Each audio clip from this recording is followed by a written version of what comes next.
प्यारे बच्चों नमस्कार। आपका स्वागत है आपके अपने स्टूडेंट्स गुरुदेव चैनल में। बच्चों, इस वीडियो में गणित के जो प्रश्न हैं उनको हल कराया गया है और ये प्रश्न जो है 29/4/2023 के पेपर में आए हुए हैं। और उस पेपर में जो हिंदी के प्रश्न आए हैं उन प्रश्नों को हल करा के उसका वीडियो मैंने चैनल पर पहले ही अपलोड किया है। और उस वीडियो को देखने के लिए और नवोदय परीक्षा से संबंधित जो अन्य वीडियो हैं उनको देखने के लिए जो वीडियो के नीचे बच्चे का आइकन दिख रहा है आप उसको टच करेंगे तो इस चैनल पर उपलब्ध सारे वीडियो जो नवोदय परीक्षा से संबंधित है सारे वीडियो आपको दिखाई पड़ जाएंगे। और इस वीडियो के बाद अगला वीडियो जो मेरा है वो 29/4/2023 का जो पेपर है उसमें जो मानसिक योग्यता के प्रश्न आए हैं उन प्रश्नों से संबंधित होगा मेरा जो अगला वीडियो होगा। और उस वीडियो को देखने के लिए आपका चैनल पर सब्सक्राइब होना आवश्यक है। सब्सक्राइब करने के लिए वीडियो के नीचे जो सब्सक्राइब का बटन दिख रहा है उसको आप टच करिए, उसके बाद घंटी का आइकन दिखाई पड़ेगा आप उसको टच करिए और फिर ऑल नोटिफिकेशन पर क्लिक कर दीजिए। ऐसा करने पर आप जो है चैनल पर सब्सक्राइब हो जाएंगे और जैसे ही मैं वो वीडियो या कोई भी वीडियो डालूंगा परीक्षा से संबंधित उसका मैसेज आपके मोबाइल पर तुरंत उपलब्ध हो जाएगा। आपके मोबाइल पर उसका मैसेज आ जाएगा और आप जो है तुरंत ही उस वीडियो को देख सकते हैं। तो चलिए बच्चों हम लोग चलते हैं वीडियो पर। और बच्चों वीडियो देखने के बाद उस वीडियो को अपने मित्रों के पास भी शेयर करना ना भूलिए जिससे कि उनको भी परीक्षा से संबंधित जो मैटर है वो मिल जाए और वो भी इससे लाभान्वित हो सकें। तो बच्चों चलिए चलते हैं हम लोग वीडियो पर। और इस जो गणित का भाग है इसमें 41 से लेकर 60 तक के प्रश्न हैं। तो चलिए हम लोग इसको हल करते हैं।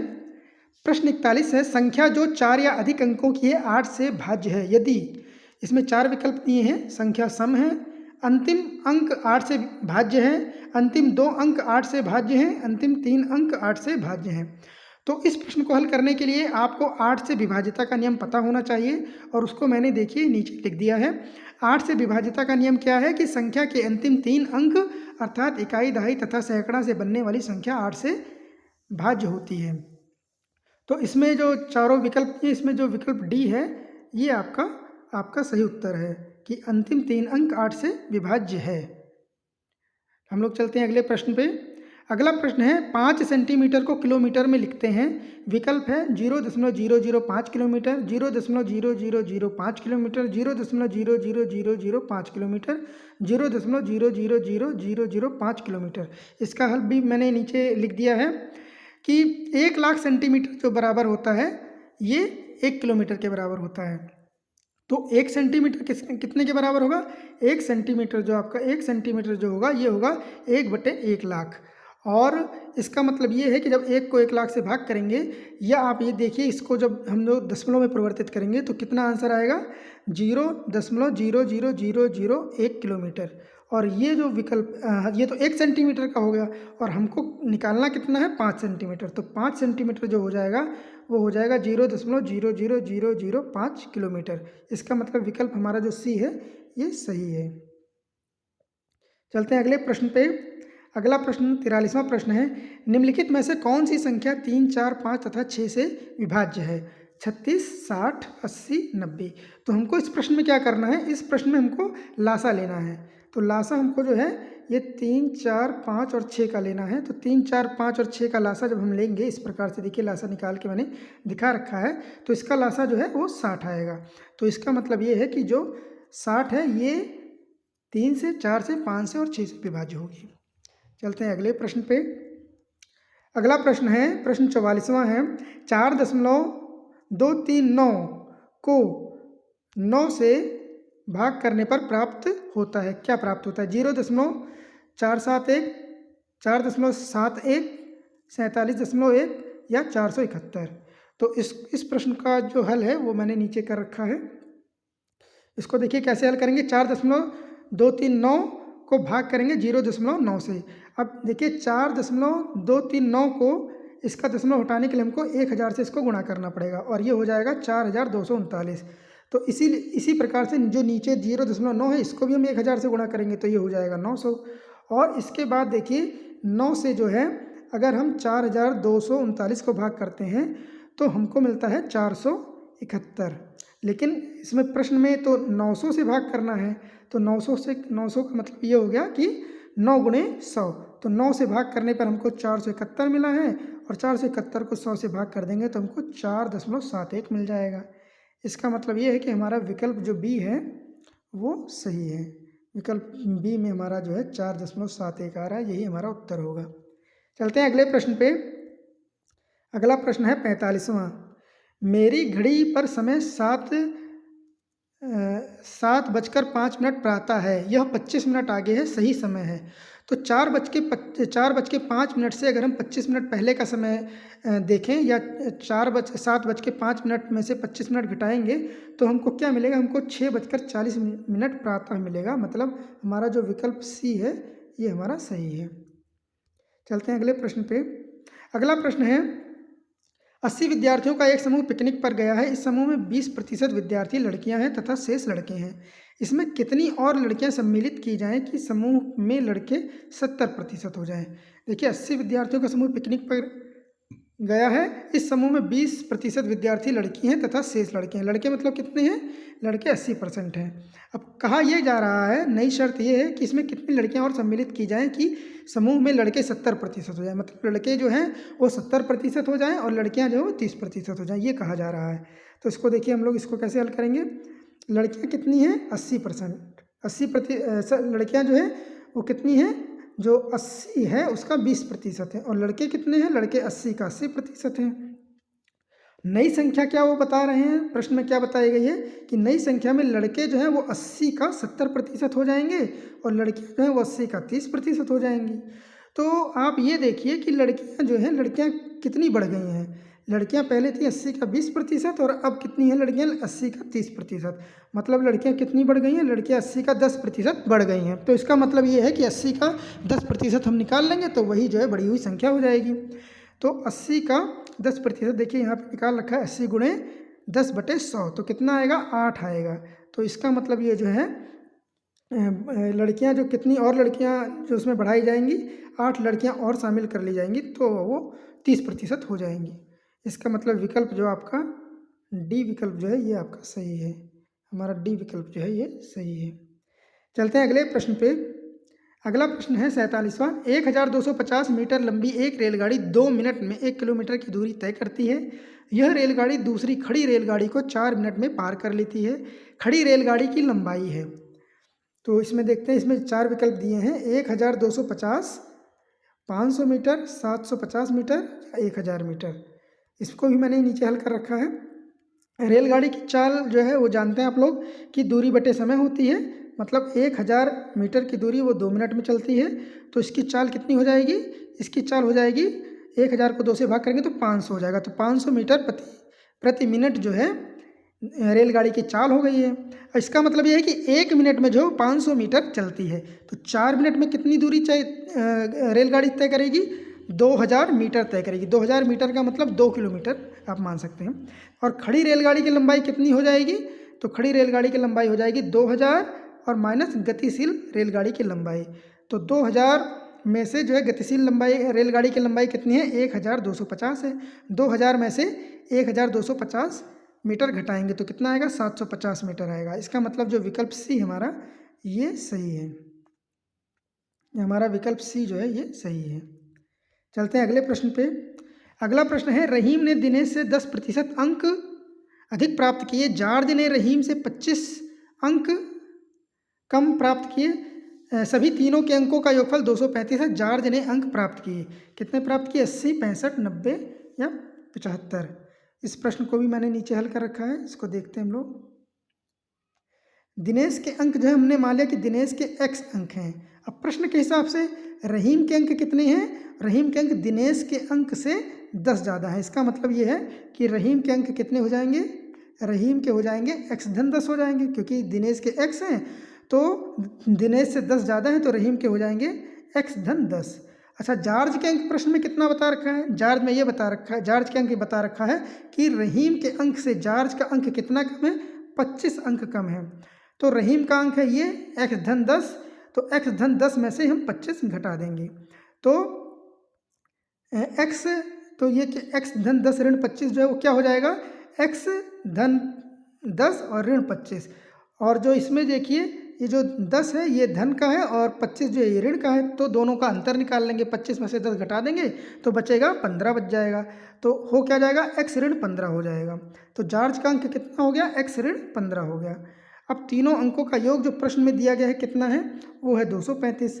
तो ये पहले और ये जो है ये है दिनेश का अंक, और ये जो x धन 10 है ये किसका है, ये रहीम का है, और x ऋण 15 किसका है, ये जार्ज का है। इन तीनों को जोड़ेंगे तो आएगा 235। अब इसको हम लोग हल करते हैं। ये जो तीनों x हैं इनको जोड़ेंगे तो 3x आएगा, और 10 और ऋण 15 को जोड़ेंगे आपस में तो दोनों के चिन्ह अलग हैं। 15 में से 10 घट जाएगा तो ऋण 5 बचेगा। तो इसका मतलब ये है कि इसको हल करने पर 3x ऋण 5 आएगा, और 3x ऋण 5 ये बराबर 235 के हो जाएगा। अब क्या करेंगे, ऋण 5 को इधर 235 के पास दूसरी तरफ भेज देंगे तो क्या हो जाएगा, ये हो जाएगा 3x, और इधर हो जाए 5 इस 235 के पास चलाएगा तो हो जाएगा 240। 3x बराबर हो गया 240। अब 3x 240 के बराबर है, तो x बराबर कितना हो जाएगा, 240 को 3 से भाग कर देंगे। ये जो 3 है ये दूसरी तरफ आएगा तो 240 के नीचे आएगा, मतलब भाग में आ जाएगा। तो 240 भागे 3 कितना हो जाएगा, 80 हो जाएगा। और जार्ज के अंक देखिए हमने कितने यहाँ पे लिखे हैं, जार्ज का अंक जो है ये है x ऋण 15। तो इसका मतलब x का मान कितना आया है, 80 आया है। तो 80 में से 15 हम लोग को घटाना है। तो 80 में से x ऋण 15 क्या हो जाएगा, 80 माइनस 15 कितना आएगा, 65 आएगा। इसका मतलब जो हमारा विकल्प बी है ये बिल्कुल सही है, 65। चलते हैं अगले प्रश्न पे। अगला प्रश्न है 49वां प्रश्न। इसको ये सरल करने का प्रश्न है।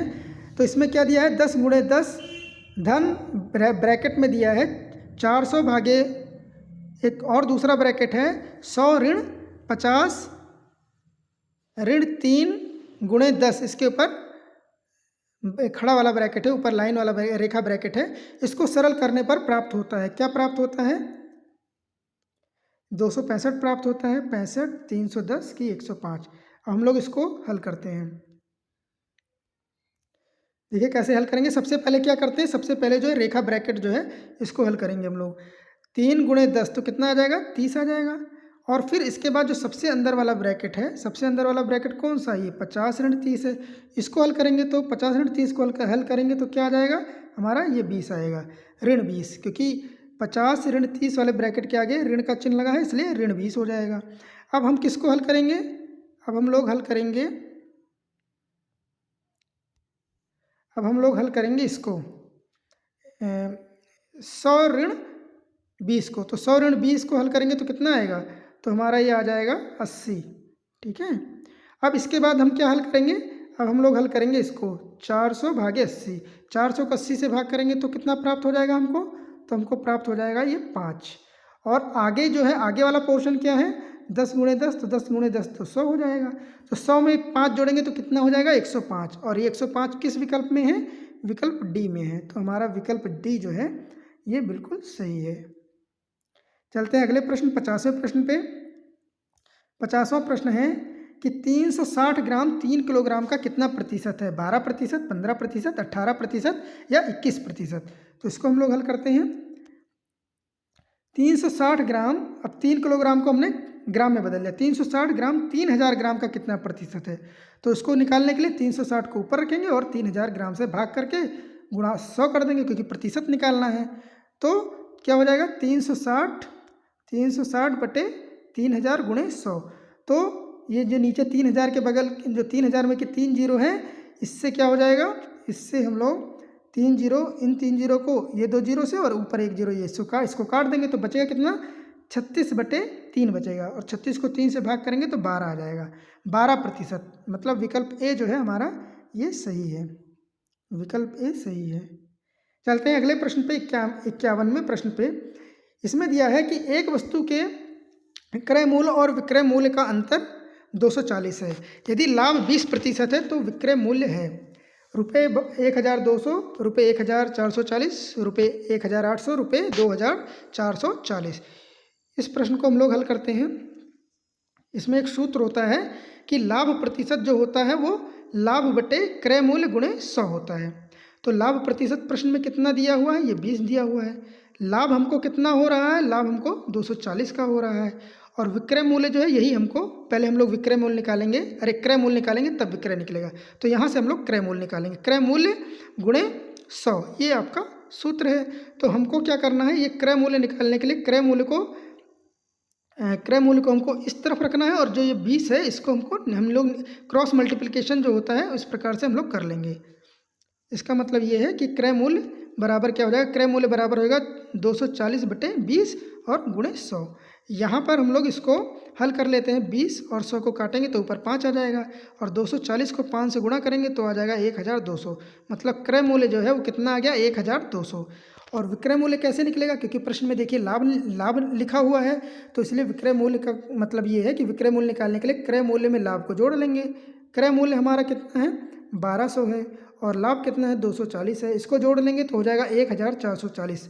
मतलब विकल्प बी जो है आपका ये है, ये आपका सही है, 1440 रुपये। चलते हैं अगले प्रश्न पे।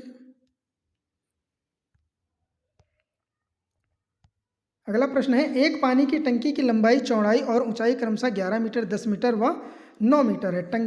यह टंकी पानी से 6 मीटर की ऊंचाई तक भरी है। पानी की टंकी का कितना भाग खाली है। तो ये प्रश्न जो है बहुत ही आसान है। इसमें देखिए टंकी की ऊंचाई कितनी है, 9 मीटर है, और टंकी भरी कहाँ तक है, 6 मीटर तक भरी है। देखिए टंकी जो साइड में मैंने बना रखी है, इसकी जो लंबाई है, ये लंबाई जो है कितनी है, 9 मीटर है, और भरी कहाँ तक है, यहाँ 6 मीटर तक भरी है। तो इसका मतलब कितना खाली है, ऊपर का जो भाग है यही वाला खाली है, मतलब 6 मीटर तक भरी है। 9 मीटर जो है इसकी कुल लंबाई है, और इस 9 मीटर के अगर हम 3 भाग करें तो 3 मीटर के भाग हो जाएंगे। मतलब ये 3 एकम 3, 3 दूनी 6, 3 तिया 9, मतलब और 6 मीटर तक ये भरी है, मतलब 2 भाग भरी है और 1 भाग खाली है। तो इसका मतलब ये है कि टंकी भरी है 6 मीटर ऊंचाई तक, अर्थात टंकी कितनी भरी है, 2/3 भाग भरी है, और खाली कितनी है, खाली है 1/3 भाग। इसका मतलब विकल्प बी जो है हमारा ये सही है। इसको हल करने की आवश्यकता नहीं है, ये प्रश्न को देखने पे ही पता चल रहा है। तो इसमें जो हमारा सही विकल्प है वो 1/3, विकल्प बी सही है। चलते हैं अगले प्रश्न पे। अगला प्रश्न है 53वां प्रश्न, एक हाल के फर्श जिसकी विमाएँ 12 मीटर गुणे 10 मीटर हैं को पूरी तरह से ढकने के लिए विमाएँ 10 सेंटीमीटर गुणे 8 सेंटीमीटर की कितनी आयताकार टाइलें चाहिए। 12,000, 15,000, 10,000, 18,000। इस प्रश्न को देखिए हल करते हैं। इसमें देखिए फर्श का क्षेत्रफल कितना है, 12 मीटर गुणे 10 मीटर है। अब हम मीटर को सेंटीमीटर में बदल लेंगे, मतलब 1200 सेंटीमीटर गुणे 1000 सेंटीमीटर, ये जो है फर्श का क्षेत्रफल हो गया। एक टाइल का क्षेत्रफल कितना है, 10 सेंटीमीटर और गुणे 8 सेंटीमीटर, 10 सेंटीमीटर गुणे 8 सेंटीमीटर, ये जो है आपकी टाइल्स का क्षेत्रफल हो गया। ठीक है, तो आवश्यक टाइल्स कैसे निकालेंगे, ये जो फर्श का क्षेत्रफल है इसको हम लोग भाग कर देंगे किसके, टाइल के क्षेत्रफल से। मतलब ये है कि इस वाले को भाग कर देंगे हम इससे, मतलब फर्श के क्षेत्रफल को टाइल के क्षेत्रफल से भाग कर देंगे। तो 1200 गुणे 1000 भागे 10 गुणे 8, और इसको हम लोग सॉल्व करेंगे। तो ये देखिए 8 से जब 1200 काटेंगे तो ऊपर कितना आ जाएगा, 150 आ जाएगा, और 10 से जब 1000 को काटेंगे तो ऊपर 100 आ जाएगा। तो ऊपर आ रहा है 150 गुणे 100, इसी को गुणा कर देंगे तो आ जाएगा 15,000। इसका मतलब विकल्प जो बी है हमारा ये सही है, 15,000 टाइलों की आवश्यकता होगी फर्श को ढकने के लिए। चलते हैं अगले प्रश्न पे। यदि एक विक्रेता एक कुर्सी को 15% लाभ के स्थान पर 8% लाभ पर बेचता है तो उसे 56 रुपये कम मिलते हैं। कुर्सी का क्रय मूल्य है ₹700, ₹800, ₹900, ₹950। देखिए इस प्रश्न को हल किया गया है। हाँ, प्रश्न में क्या है, लाभ में कितना अंतर, उसमें प्रश्न में कितना बता रखा है, लाभ में अंतर कितना है कि पहले 15% लाभ के स्थान पे 8% लाभ पर बेचता है। मतलब अगर वो 7% लाभ लेता है, मतलब 7% लाभ कम लेता है तो उसको 56 रुपये कम मिलते हैं। तो इसका कहने का मतलब ये है कि 7% जो लाभ है, ये 7% लाभ जो है वो 56 रुपये के बराबर हुआ। ये आप समझिए इसको। और लाभ प्रतिशत जो होता है, लाभ प्रतिशत का सूत्र क्या होता है, लाभ प्रतिशत का सूत्र होता है लाभ बटे क्रय मूल्य गुणे 100। इससे पहले ऊपर जो प्रश्न उसमें भी मैंने दिखाया है इसको। तो लाभ प्रतिशत जो प्रश्न के हिसाब से लाभ प्रतिशत 7 जो है ये बराबर कितने के हो जाएगा, लाभ कितने का हो रहा है, 56 रुपये का हो रहा है, और गुणे 100 और नीचे जो है क्रय मूल्य। ठीक है, हमको क्रय मूल्य निकालना है। तो क्रय मूल्य कैसे निकालेंगे? क्रय मूल्य ये क्रॉस मल्टीप्लिकेशन कर देंगे। क्रय मूल्य को, जो क्रय मूल्य है इसको जो है हम यहाँ कर देंगे और जो 7 है इसको नीचे कर देंगे। तो क्रय मूल्य बराबर कितना हो जाएगा? 56 गुणे 100 बटे 7। और इसको हम लोग 7 अट्ठे 56 और 8 को 100 से गुणा करेंगे तो 800 आ जाएगा। मतलब क्रय मूल्य कितना आ जाएगा? 800 रुपये आएगा। इसका मतलब ये हमारा जो विकल्प बी है ये हमारा सही है। विकल्प बी जो है हमारा इसमें बिल्कुल सही है। चलते हैं अगले प्रश्न पे। अगला प्रश्न है 55वां प्रश्न। एक मालगाड़ी जिसकी लंबाई 1 किलोमीटर है 45 किलोमीटर प्रति घंटा की चाल से चल रही है। इस मालगाड़ी को 2 किलोमीटर लंबी सुरंग से निकलने में समय लगेगा 1 मिनट, 2 मिनट, 3 मिनट, 4 मिनट। अब देखिए इसमें विकल्प जो है मिनट में दिया है और जो आपकी जो चाल दी है वो किलोमीटर प्रति घंटा में दी है। तो हम लोग देखिए इसको कैसे सॉल्व करेंगे। हाँ, इसमें जो चाल बराबर क्या होता है? दूरी बटे समय होता है। ये तो सबको हम लोग को पता ही है। तो समय कितना लगेगा? ये जो समय है हम लोग समय इधर कर देंगे और चाल नीचे ले आएंगे। तो समय का सूत्र क्या हो जाएगा? समय का सूत्र हो जाएगा, ऊपर दूरी लिख देंगे और नीचे हम लोग चाल लिख देंगे। तो दूरी जो है वो जो ट्रेन है वो कितनी दूरी तय करेगी? जो मालगाड़ी की खुद की लंबाई है वो और सुरंग की लंबाई, तो इसको हम लोग ऐड कर लेंगे, ये दूरी हो जाएगी। दूरी कितनी है? मालगाड़ी की लंबाई कितनी है? मालगाड़ी की लंबाई है 1 किलोमीटर और सुरंग की लंबाई है 2 किलोमीटर। टोटल जो है 3 किलोमीटर हो गया। और चाल कितनी है? वो 45 है, 45 किलोमीटर प्रति घंटा है। तो इसको अगर हम लोग सॉल्व करेंगे तो आएगा कितना? 3/45। और 3/3 को 45 को 3 से काटेंगे तो 1/15 आएगा। समय जो है हमारा घंटे में मिल गया कि 1/15 घंटा लगेगा। अब घंटा को मिनट में बदलने के लिए आप लोग जानते हैं कि 1 घंटा बराबर 60 मिनट के होता है, इसलिए 1/15 जो घंटा लिखा है इसको 1/15 को 60 से गुणा कर देंगे तो मिनट में हमारा जो आंसर आ जाएगा। तो 60 को 15 से काटेंगे तो कितना आएगा? 4 आएगा। मतलब 4 मिनट। समय कितना लगेगा? 4 मिनट। और ये 4 मिनट कौन से विकल्प में? विकल्प डी में है। तो हमारा जो विकल्प डी है यही हमारा आंसर है। अब हम लोग चलते हैं अगले प्रश्न पे। अगला प्रश्न बहुत आसान है। दिया हुआ है 5555 लिखा जाता है। तो कैसे लिखा जाता है? इसमें विकल्प दिया है, मतलब ये विकल्प दिया, इसमें देखिए 5555 कौन सा है? तो 5555 जो विकल्प डी है यही है 5555। विकल्प डी सही है। चलते हैं अगले प्रश्न पे। अगला प्रश्न है 57वां प्रश्न है। सभी अंकों 9704 का प्रयोग कर 4 अंकीय बड़ी से बड़ी संख्या तथा छोटी से छोटी संख्या का अंतर है 8991, 5391, 9261, 5661। इसको देखिए, इन जो अंक दिए हुए हैं, यहाँ पे जो अंक दिए हैं, इन अंकों का प्रयोग करके बड़ी से बड़ी संख्या कौन सी बनेगी? बड़ी से बड़ी बनेगी 9740। और छोटी से छोटी संख्या कौन सी बनेगी? 4079 बनेगी।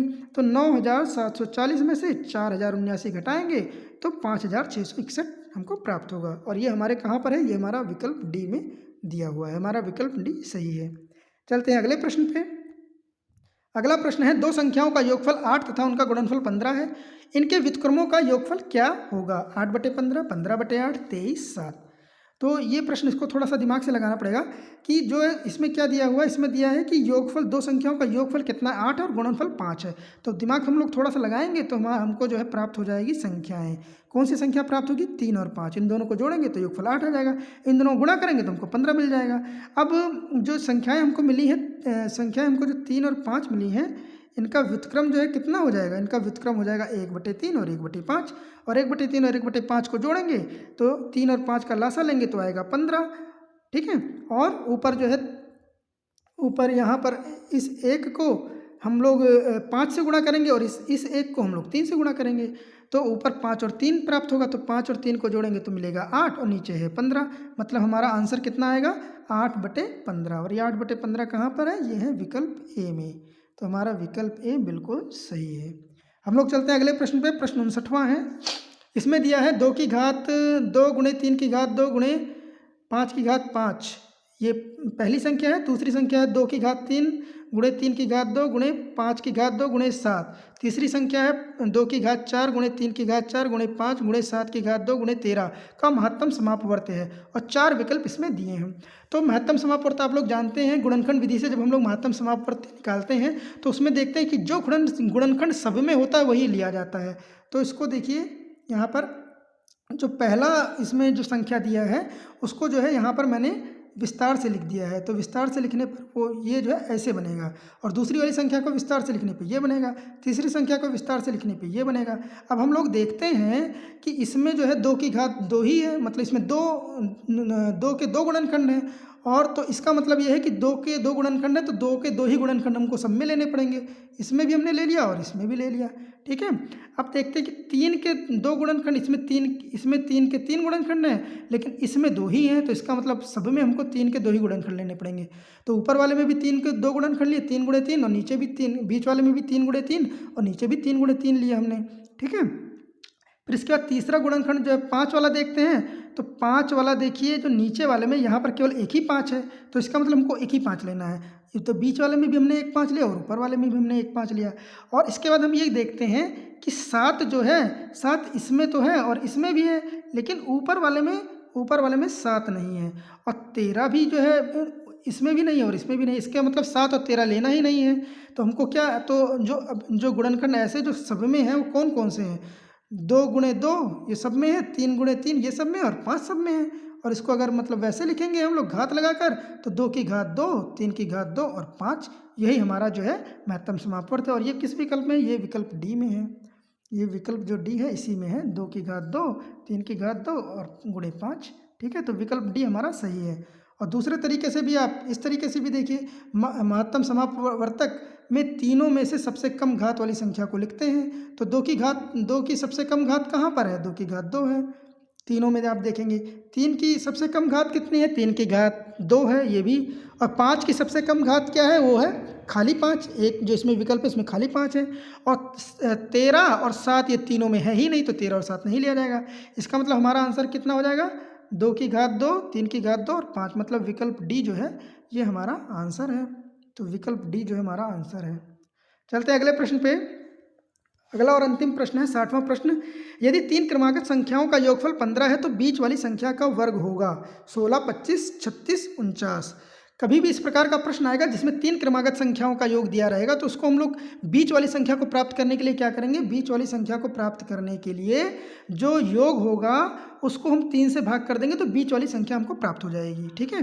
तो 15 को 3 से भाग करेंगे तो बीच वाली संख्या 5 हमको प्राप्त हो रही है, और बीच वाली संख्या का वर्ग कहा गया है तो 5 का वर्ग 25 होता है। इसका मतलब विकल्प जो हमारा बी है यही हमारा सही विकल्प है, ठीक है। तो बच्चों ये जो गणित के प्रश्न है, गणित के अति महत्वपूर्ण प्रश्न है, जो कि 29 अप्रैल को जो पेपर हुआ था उसमें ये आए हुए प्रश्न हैं। तो और इसका जो मैं आगे अगला वीडियो बना रहा हूँ वो मैं मानसिक योग्यता से संबंधित प्रश्नों का बना रहा हूँ, जो कि 29 अप्रैल 2023 को पेपर आया था, उसमें जो मानसिक योग्यता के प्रश्न हैं उनका वीडियो मैं बना रहा हूं और उनको हल करा रहा हूं। और इसी प्रकार के जो प्रश्न हैं वो जो है आपके आगे जो 20 जनवरी का पेपर आने वाला है, 20 जनवरी 2024 को जो पेपर होने वाला है उसमें भी इसी प्रकार के मानसिक योग्यता के प्रश्न रहेंगे, गणित के प्रश्न भी इसी प्रकार के रहेंगे, और हिंदी के प्रश्न जो मैंने वीडियो बनाए इसी प्रकार के लगभग प्रश्न रहते हैं। तो आप लोग इन वीडियोज़ को जरूर देखिए, और मेरा जो आगे आने वाला वीडियो मानसिक योग्यता का है उसको भी आप जरूर देखिएगा, और उसको देखने के लिए आप चैनल पर सब्सक्राइब जरूर कर लीजिए। सब्सक्राइब करने के लिए वीडियो के नीचे जो सब्सक्राइब का बटन दिख रहा है उसको टच करिए, टच करने पे घंटे का आइकन आएगा उसको टच करिए, और ऑल नोटिफिकेशन पर क्लिक करिए। तो इससे जो है आप वीडियो पर चैनल पर सब्सक्राइब हो जाएंगे, और जैसे ही मैं वीडियो अपलोड करूंगा तुरंत उसके मैसेज जो है आपके मोबाइल पर आ जाएगा, और आप बिना समय गंवाए वीडियो देख सकते हैं और लाभान्वित हो सकते हैं। और बच्चों समय बिल्कुल कम है, इसलिए आप लोग वीडियो को देखिए, और एक बार ना समझ में आए तो दोबारा देखिए, और अपने मित्रों के पास भी शेयर करिए ताकि उनको भी इसका लाभ मिलता रहे। तो बच्चों फिर मिलते हैं अगले वीडियो में।